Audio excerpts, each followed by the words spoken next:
Hindi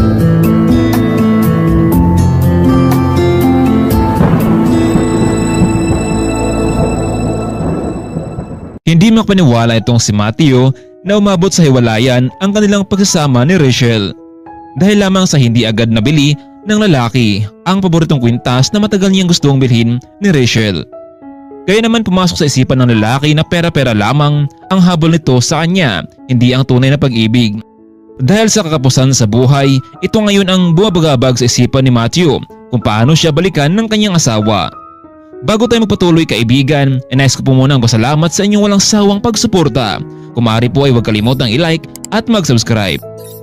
Nagtatrabaho noon si Matthew bilang isang sales consultant. Dahil sa magaling ito sa trabaho ay hindi may iwasang magkaroon siya ng maraming award sa kumpanyang kanyang pinapasukan. Dahil nga sa kilala itong si Matthew sa loob at labas ng kumpanya, hindi may iwasang mailan sa mga katrabaho na nainggit sa kanya at gustong subukin ang kanyang posisyon. Nasa 20 anyos pa lamang noon si Matthew buhat nang siya ay magsimulang magtrabaho at ito ngayon ang unang kumpanya na tumanggap sa kanya. Hanggang ngayon nasa 27 taong gulang na itong si Matthew. Sumagi sa isipan ng binata na baka dito na siya tatanda sa trabaho. Kaya naman pinaigihan niya ang pagtatrabaho dahil kapag tumuntong na ito sa 30 taong gulang ay dito siya magsimulang bumuo ng sariling pamilya. Subalit sa loob ng ilang taon na pagtatrabaho ay wala man lamang siyang nagustuhan sa loob man o sa labas ng kumpanya. Pwera na lamang sa isang babaeng pumasok bilang isang sekretary na hinar ng kanilang boss. Unang tingin pa lamang ni Matthew sa dalaga ay tila may pagtingin na siya rito. Ito ang unang pagkakataon na makaramdam siya ng kakaiba sa babaeng iyon. Pero hindi siya titigil hanggat hindi niya makilala at mapalapit sa babaeng iyon. Isang araw noon, magkakaroon ng meeting sa buong kumpanya. Mula mababa hanggang mataas na posisyon ay kailangang dumalo. Maagang nagising itong si Matthew kahit na nahirapan siyang nakatulog kagabi sa kakaisip sa kanyang babaeng nagugustuhan. Umalis na ang binata sakay ng kanyang sasakyang pamana mula sa kanyang namayapang ina. Alam niyang medyo may kalumaan na ang kanyang sasakyan. Pero hindi niya ito nagawang palitan dahil maayos pa naman at may malaking value ito sa kanya.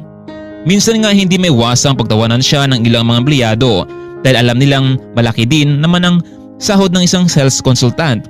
Pero para kay Matthew, hanggat may pakinabang pa ay hindi niya ito papalitan. Mula sa basement na kumpanya ay sumakay siya ng elevator patungo sa 20th floor. Doon kasi gaganapin ang mahalagang meeting.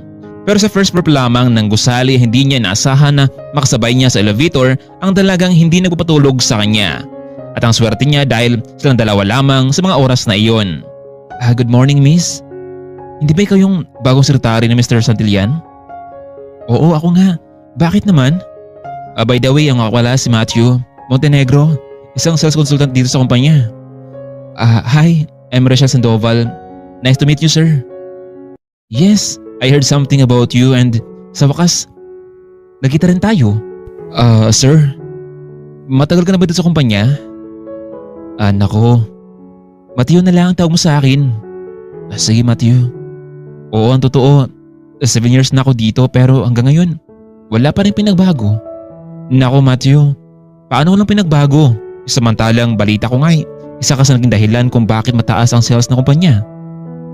Oo, pagdating sa kumpanya, malakas ako. Pero pagdating sa babae, mukhang walang nagkakagusto sa akin eh. Ha? Paano nangyari yun? Nako, sigurado akong magsisi sila kapag hindi ka nila tatanggapin sa gwapo mong yan. Ewan ko ba, Rachel? Baka pwede mo akong tulungan na magustuhan din ako ng babaeng gusto ko. Ganun ba? Hayaan mo, Matthew. Tulungan kita pero sa isang kondisyon. Anong kondisyon gagawin ko? Babayaran mo ako kapalit ng pagtulong ko sa'yo. Sige, walang problema sa akin. Magkano bang gusto mo? Mababa lang naman eh. Pwede na siguro yung $100 buat tulong ko sa'yo. Sige deal, Rachel. Pwede ko bang makuha ang phone number mo? Para naman matawagan kita kung kailan tayo magsimula sa plano natin. Oh sure, eto nga pala ang calling card ko ha. Naku, maraming salamat nga pala, Rachel ha. Oh, bakit ang saya mo samantalang hindi pa naman tayo nasimula, hindi ba? Wala lang. Talagang masaya ako dahil baka siya yung babae na pinapangarap ko talaga. O nga pala, tawagan lang kita mamaya after works natin, Miss Rachel ha. Sige, Matthew. Matapos ng kanilang general meeting ay balik trabaho na ang bawat isa. Kinhapunan habang papauwi na itong si Matthew ay tinawagan niya si Rachel para sana makipag-usap dito. Rachel, baka pwede tayo mag-usap.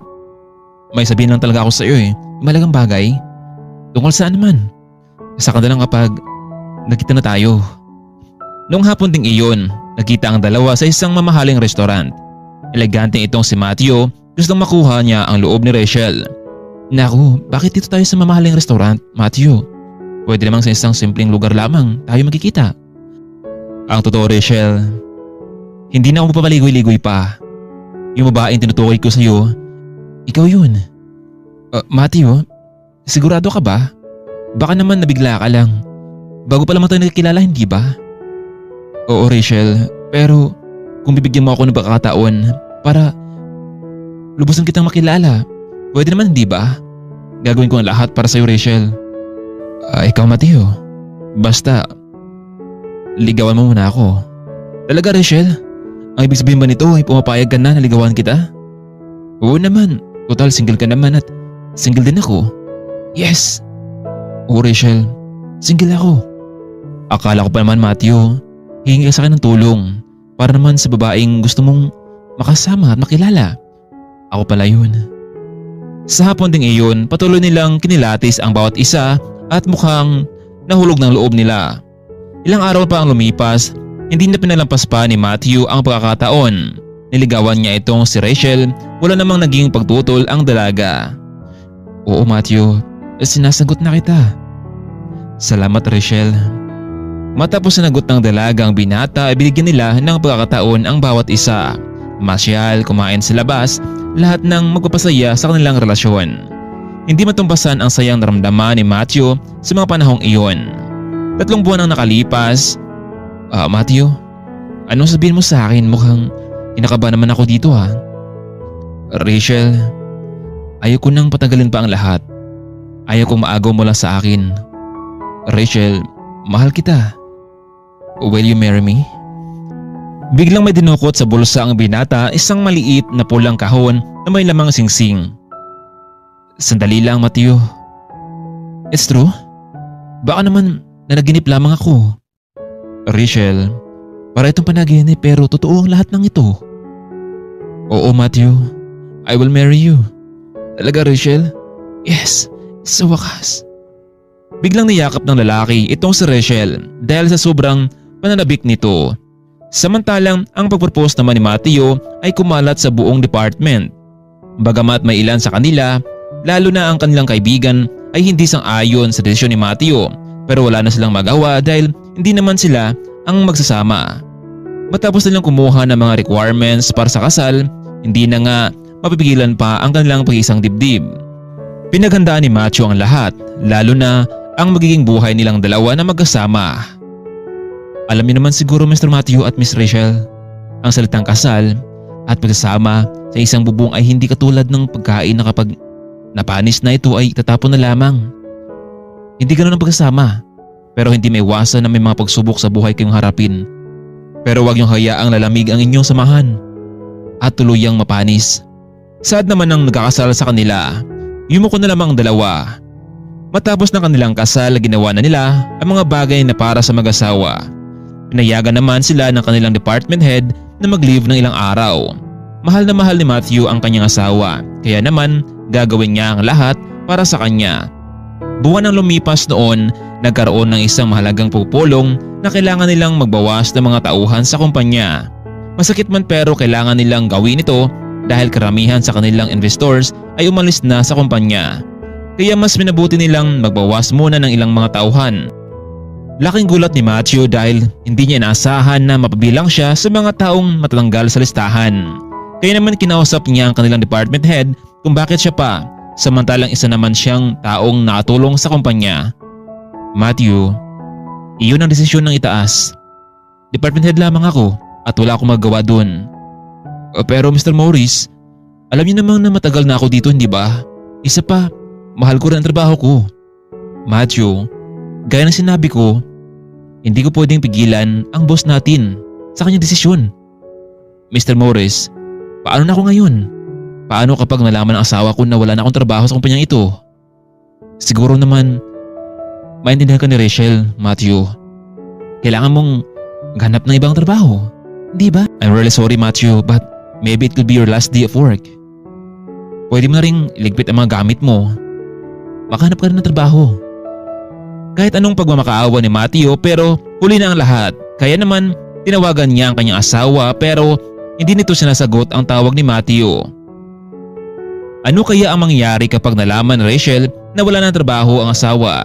Sa hapon ding iyon ay nauna na lamang siyang umuwi sa kanilang apartment. Makailang beses niyang sinubukan tawagan ang asawa pero hindi pa rin ito sumasagot. Samantalang sa hapon ding iyon ay hindi pa rin nakalabas mula sa meeting itong si Rachel kasama ng kanyang boss. Ibinalita ng lahat sa meeting ang mga empleyadong mawawala sa kumpanya. Hindi nasahan ni Rachel na pati ang pangalan ng kanyang asawa ay mapabilang dito. Kaya naman sa mga oras na ayon, matapos ng meeting ay kinausap niya ang kanyang boss kung bakit ito nangyari. Rachel, masyado nang maraming alam si Matthew sa kumpanya. Pero boss, asawa ko pa rin siya. Hindi ba ang sabi ko sa iyo noon, huwag mo siyang pakasalan dahil akin ka lang Rachel. Tingnan mo ngayon, wala na siyang trabaho. Hindi niya kayang ibigay sa iyo ang lahat ng gusto mo. Ang mabuti pa, sumama ka sa akin. Iwalan mo siya, ang lalaking iyon. Wala siyang magagawa dahil wala na siyang trabaho. Huwag mong sabihing ikaw ang magpapakain sa kanya samantalang ikaw itong naghahanap ng trabaho. Pag-isipan mo lahat ito Rachel ha.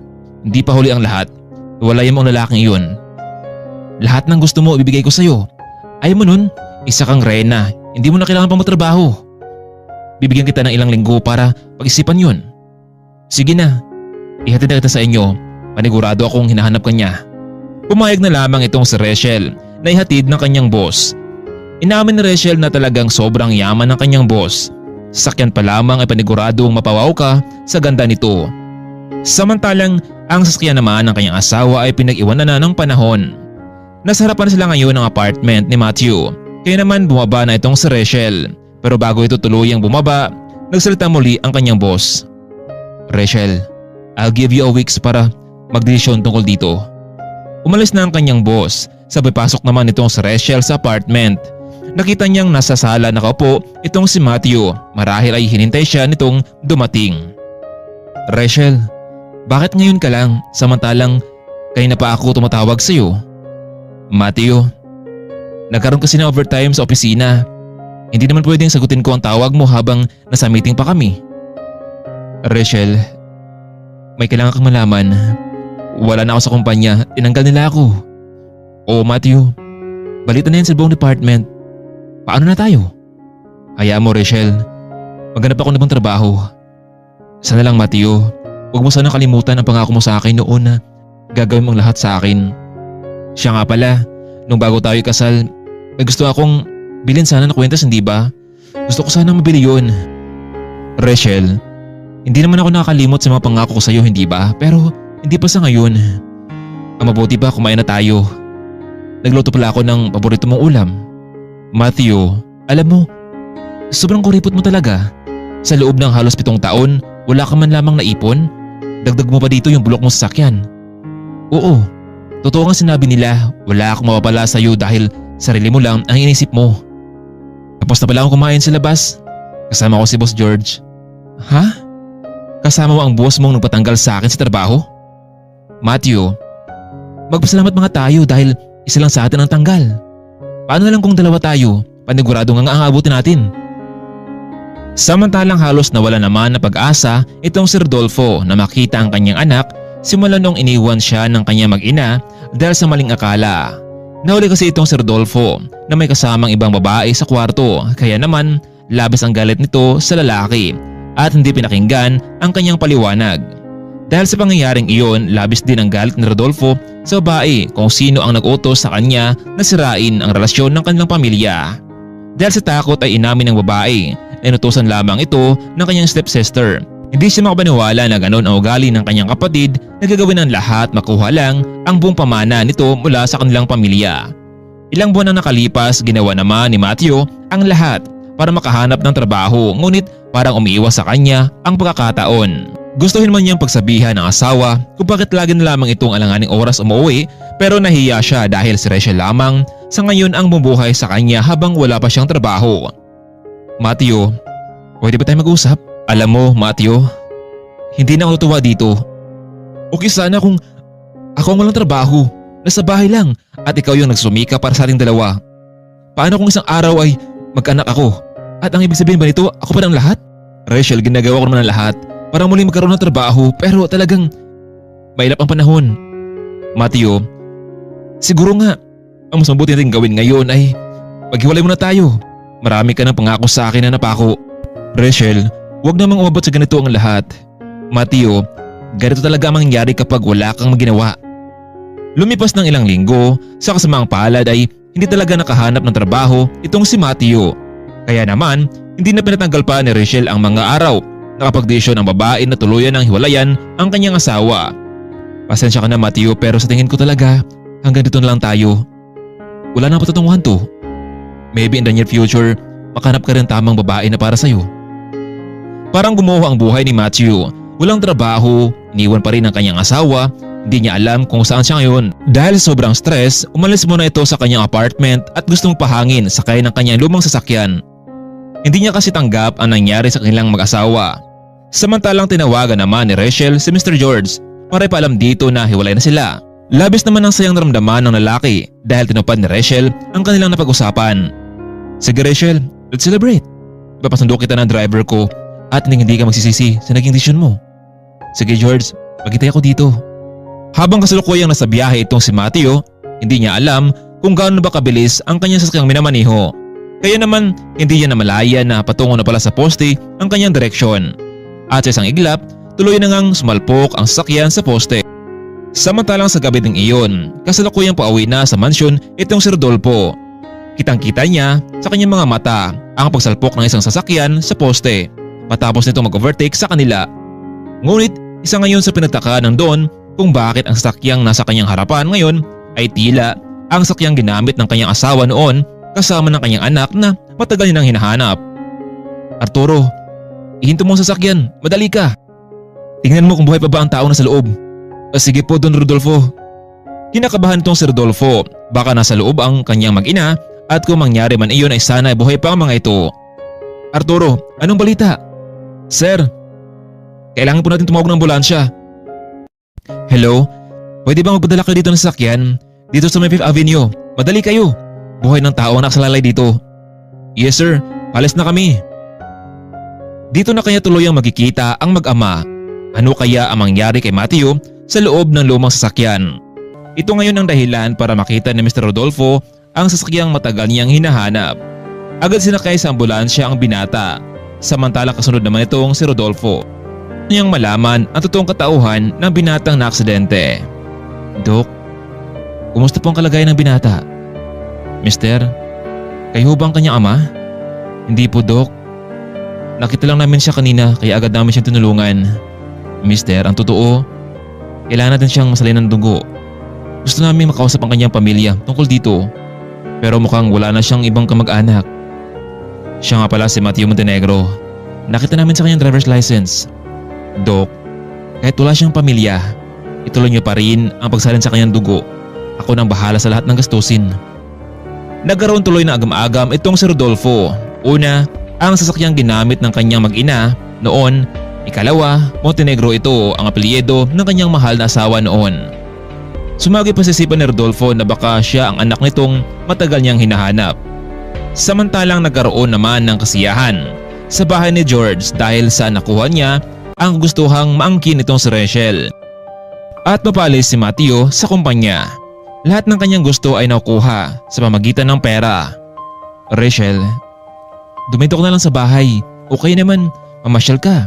Bili mo lahat ng gusto mo and after my works, we just celebrate for our victory.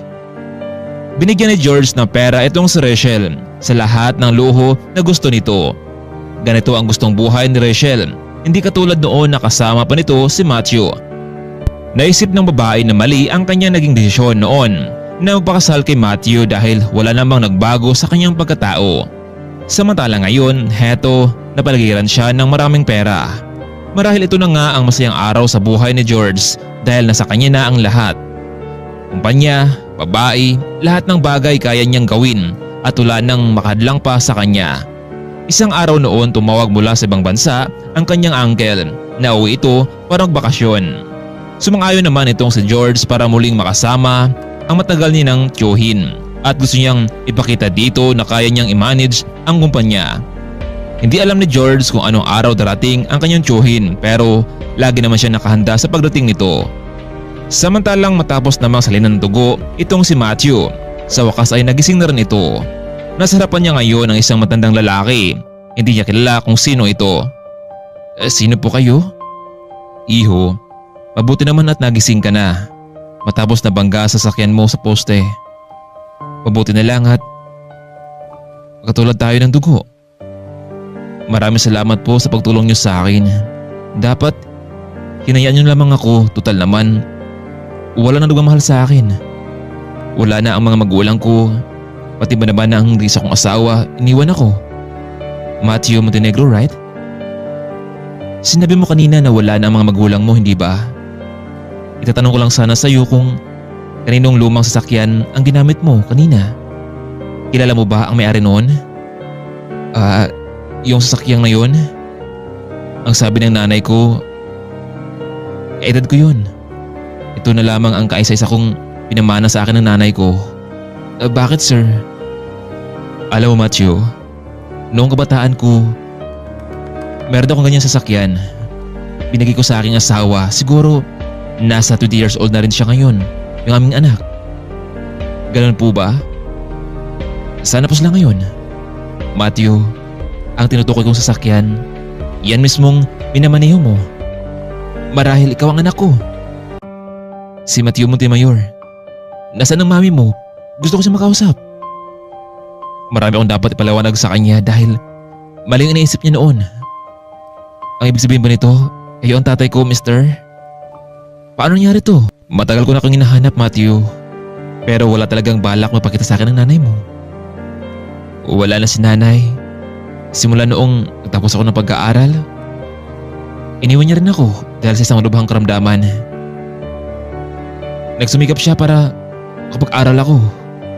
Pero isang araw noon, inatake siya sa puso at wala naman kami magagawa dahil walang tumulong sa amin noon. Alam mo Matthew, pinahanap po kayo. Pero ilang taon na nakalipas, hindi pa rin kayo matagpuan. Gusto kong bumawi sa inyo anak. Marami akong kukulang sa inyo. Sana mapatawad mo pa ako. Tay, alam niyo, laging sinasabi sa akin ni nanay na may ibang pamilya na kayo. Kaya kapag sa tuwing lagi kong binabanggit kay nanay kung sinong tatay ko ay lagi niya akong pinapagalitan. Matthew, gusto kong bumawi sa iyo. Pumapayag ka ba? Tay, walang ibang hangad ang anak na makilala at makasama ang mga magulang nito. Oo naman tay. Kung ganun anak, sumama ka sa akin. Doon tayo manirahan sa mansyon na matagal ko nang pinamana sa iyo. Kung puro na lamang hinanakit ang naramdaman mo noon, hayaan mo, papalitan niya ng saya. Isa pa, makahanap ka ng tamang babae na para sa iyo. Sa ilang araw na pamalagi sa ospital ay hindi na napaligoy-ligoy pa. Sinama niya si Matthew sa mansyon. Hindi naman makapaniwala ang lalaki sa kanya natuklasan tungkol sa pamilya.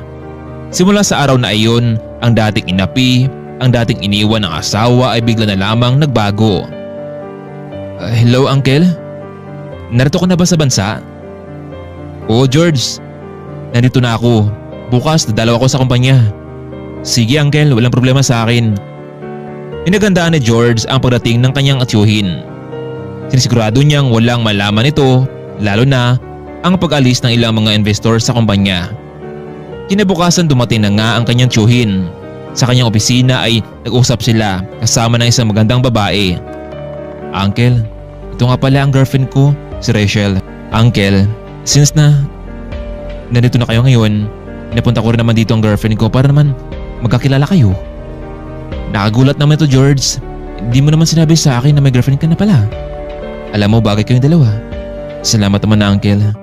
So uncle, anong plano nyo? Ilang araw lang ba kayong manatili sa bansa? George, siguro dumito muna ako. Sasamahan kita sa mamalakad sa kumpanya. Uncle, sigurado ho kayo? O naman sigurado ako. Kaya gusto kong malaman ang status ng kumpanya. Isa pa, may makasama tayo dito at gusto siyang ipakilala sa'yo. Samantalang hindi naman nakapagsalita itong si Matthew matapos nalaman na si Rodolfo pala ang nagumay-ari ng kumpanyang kanyang pinapasukan noon sa loob ng halos 7 taon. Labis naman ang pagtataka ng ilang empleyado sa pagpasok niya sa entrance. Alam kasi nilang tinanggal na siya nitong si George. Pero laking gulat nila dahil kasama nito ang isang matanda at alam nilang ito ang nagumay-ari ng kumpanya. Pare, paano niya nakilala si Mr. Montemayor? Baka naman pinabalik siya ng kanyang pwesto bilang sales consultant. Naku pare, imposible yun dahil nasa ibang bansa nakatira itong si Mr. Montemayor. Ay nako, malaman na natin mamaya kung anong balita dito. Iyari si George ngayon sa pinagagawa niya sa kumpanya. Maraming empleyado ang tinanggal kasama si Matthew doon. George, let me introduce to you my son. Bumukas ang pinto at pumasok itong si Matthew. Matthew, anong ginagawa mo dito? Hindi ba wala ka na sa kumpanya? Sino ang nagpapasok sa dito? Umalis ka dyan dahil nakarang ka sa pinto. Hindi mo ba narinig na papasok ang anak ni Uncle? Tumabi ka. George, relax. Bakit ganyan ka magsalita? George, si Matthew ang nawala kong anak. Siya ang matagal ko nang hinahanap, ngayon ko lamang natagpuan. No, Uncle. Sigurado po ba kayo dyan? Ang lalaking ito? Tay, nakilala ko na si Mr. George. Ang totoo, siya ang boss ko dito sa kumpanya sa loob ng halos 7 taon. Ginawa kong lahat para makatulong sa kumpanya. Pero matapos ng lahat, tinanggal niya ako sa kumpanya at inagaw niya sa akin ang asawa ko, Tay. How dare you to do that, George? Alam mo, pinagkatiwala ko sa iyong kumpanya sa loob ng maraming taon. Kayo ng mami niyo, kahit traitor niya ako. Tapos ngayon nabalitaan ko na lamang na nalugi ang kumpanya, inagaw mo pa ang asawa ng anak ko. Hindi ko ito mapalampas, George. From now on, tanggal ka na sa trabaho mo. Umalis na kayo, magsama kayo ng babae mo. Hindi ko kailangan ng taong ahas sa kumpanya. Pero Uncle, I do everything about this company. At hindi ako papayag, malis ako dito. Ah, ganun. Matigas talaga ang ulo mo katulad ng mami mo. Kung ayaw mo umalis dito, papilitan akong tatawag ng pulis. Wala na nagawa pa sina George at Rachel. Pinalis sila ni Rodolfo sa kumpanya. Hindi nila inakala na muling makabalik si Matthew sa pwesto. Hindi lang isang konsultant kundi ang bagong tapagmana ng kumpanya. Tay, alam kong marami pa tayong oras na kailangang ilaan.